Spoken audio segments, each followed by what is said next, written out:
Hi, in this video I will show you how to fix Google Meet if it's not working. So process is pretty simple. First of all, go to your Play Store, and once you will open your Play Store, now search Google Meet here.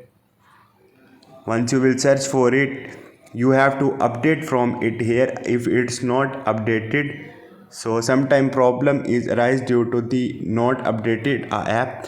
And other option is that make sure your internet connection is very strong enough to connect or join the meetings. So if your internet connection is not so strong, maybe your problem is rising. And moreover, go to the settings and go to the apps and the notifications, and here you have to search for the Google Meet.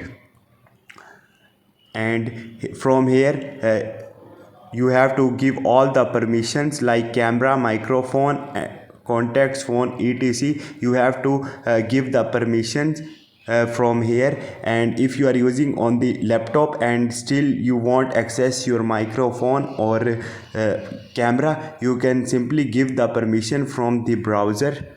And moreover, if it's still not working, go to storage and cache and clear storage. Once you will clear storage, it will remove all the data of the Google Meet, and you have to log in into again and it will start working. Hope this video will helpful for you. See you next time. Thank you.